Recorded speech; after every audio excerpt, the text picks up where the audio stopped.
आणि विचारस्पंदन अभिवादन करते आणि आपण सगळे उपस्थित उपासक आणि उपासिकांचे सगळ्यांना नमो बुद्धाय सप्रेम जय भीम सगळ्यांना. कारण माझा आवाज काय झालाय, थोडा सर्दीमुळे पूर्ण आवाज मला बसलेला आहे. पण मला स्वप्नेने बोलवलं, मला भालेराव म्हणाले की आपल्याला तिथे जायला पाहिजे. तर काल आमची चर्चा झाली त्याप्रमाणे मी आज सकाळीच या ठिकाणी आपल्या सगळ्यांसमोर आलेले. एक गोष्ट मला चांगली जाणीव आहे, कारण माझ्या काय म्हणतात सक्रिय राजकारणामध्ये, आधी पण राजकारणामध्ये काम केलं, पण जवळपास 22 वर्ष मी 4 वेळा आमदार आणि आता खासदार आहे. मला पूर्ण त्या गोष्टीची खात्री आहे की एकदा आघाडी केल्यानंतर आघाडीमध्ये प्रत्येक घटकाने आपला नियम पाळला पाहिजे. ज्याला विभागाला ती दिलेली आघाडीमध्ये सीट असेल त्याच्याबरोबर पाठीशी आघाडीमधल्या सगळ्या सदस्यांनी उभं राहिलं पाहिजे. त्याप्रमाणे स्वप्नेच्या पाठीशी वर्षा गायकवाड उभी आहे. फोटो वापरला, काही वापरा, मी त्यांना सांगायचं ते सांगेन. पण तुमच्या बरोबर म्हणून माझी तब्येत ठीक नव्हती तरी मी सकाळी बाहेर म्हटलं की एकदा बाहेर पडले की होत नाही, म्हणून सकाळी म्हटलं पहिला कार्यक्रम कुंडल्यामध्ये करावा, कारण ते कुंडल्यामध्ये स्वतः राहते. आणि मी म्हटलं की हा कार्यक्रम करून मी पुढे निघून जाईल मुंबईसाठी, कारण पुन्हा जाऊन पुन्हा येणं फार त्रासदायक होऊन जातं.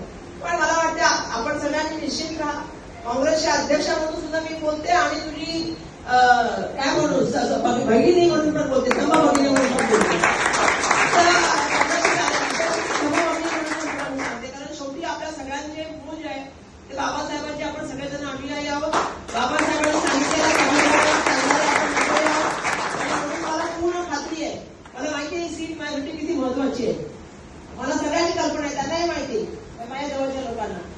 तुला संधी मिळाली, ही सीट वंचितला त्या ठिकाणी गेल्याचं काम आलं. मी सांगितल्याप्रमाणे आम्ही नेहमी सांगतो की आघाडीचा धर्म पाळला गेला पाहिजे. आघाडीमध्ये सगळे आमचे कार्यकर्ते कोणाचा आदेश पाहिजे मला सांग. आता ब्लॉक अध्यक्ष समोर बसलेत माझ्या, मला वाटतं अजून कसले आदेश पाहिजे, लिखित देऊ नाही ना. असं वाटतंय सगळ्यांनी एक दिल्याने एक मनाने काम करा आणि ही सीट खूप महत्वपूर्ण सीट आहे. खरं तर तुला तरुण वयात संधी मिळाली, माझ्या तुला खूप शुभेच्छा.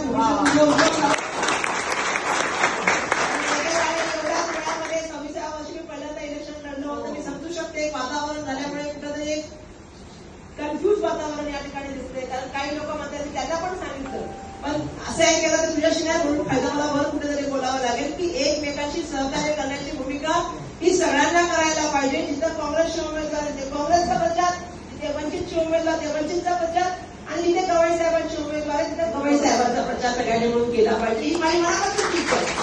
आपण नंतर उभे केले. त्यामुळे आज या ठिकाणी फक्त मी आलेले आहे यासाठी की म्हणजे मी स्वप्नीलच्या बरोबर उभी आहे. हा फक्त संदेश मला जे माझ्या नावाचा वापर करतात त्यांना माझं सांगणे की माझ्या नावाचा वापर करणं बंद करा. कारण मी ज्या वेळेला माझ्या सगळ्यांना माहिती मी एकनाथ गायकवाडांची